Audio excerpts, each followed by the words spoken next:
मेरा नाम अनामिका है। ये कहानी मैं अपनी जिंदगी का सबसे डरावना सच मानती हूँ। करीब 5 साल पहले मेरी शादी हुई थी और मैं अपने पति के साथ लखनऊ के पुराने मोहल्ले में किराए के मकान में रहने लगी थी। वो मकान बहुत बड़ा था, पर अजीब सी खामोशी उसमें हमेशा छाई रहती थी। शुरुआत में तो सब ठीक लगा, लेकिन कुछ दिनों बाद मैंने महसूस किया कि जब भी मैं घर में अकेली होती, मुझे पीछे से किसी औरत के रोने की आवाज आती। वो आवाज सीधे हमारे बेडरूम के कोने से आती थी, जहां एक पुराना लकड़ी का आलमारी रखा था।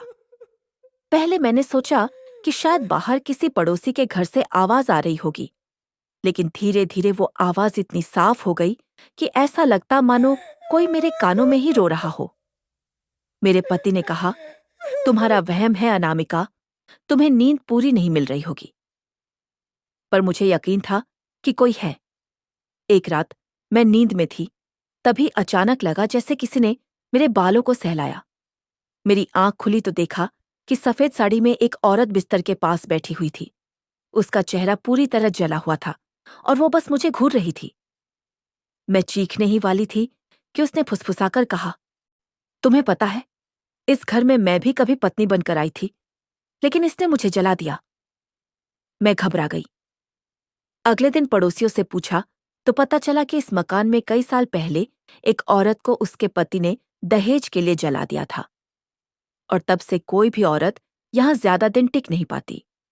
उस रात के बाद मैंने अपने पति से साफ कह दिया कि मैं इस मकान में एक पल भी नहीं रह सकती। उस रात के बाद से मेरी नींद उड़ गई थी।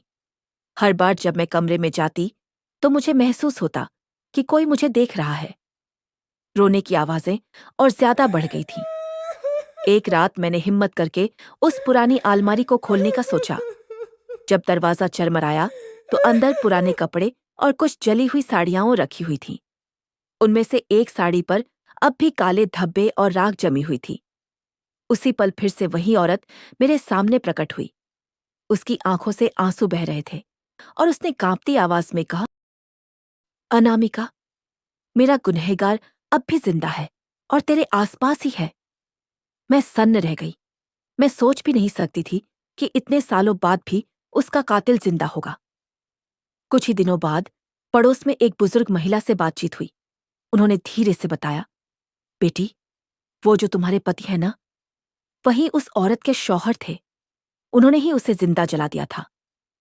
मेरे पैरों तले जमीन खिसक गई।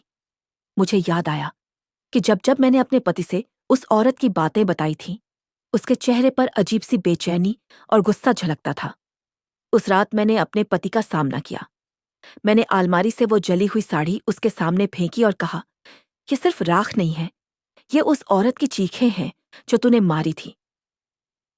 उसने पहले झूठ बोलने की कोशिश की, लेकिन तभी अलमारी अपने आप खुल गई। वहां से धुएं के साथ वो औरत की आत्मा निकली। उसके चेहरे पर अब डर नहीं था, बल्कि एक अजीब सी ताकत थी। उसने मेरे पति की ओर इशारा किया और चीखते हुए कहा, मेरा कातिल यही है, आज इसका हिसाब होगा। अचानक पूरा कमरा हिलने लगा। मेरे पति जमीन पर गिरकर माफी मांगने लगे, लेकिन अगले ही पल उनका गला घुटने लगा। मैं भय से कांपती रही और देखते देखते वो धुएं में लिपट गए। जब सब शांत हुआ तो कमरे में बस राख बची थी। आत्मा ने मेरी ओर देखा और धीरे से मुस्कुराई, धन्यवाद, तूने मेरा सच सामने लाई। उसके बाद वो धुंध में विलीन हो गई। मैंने उस घर को हमेशा के लिए छोड़ दिया।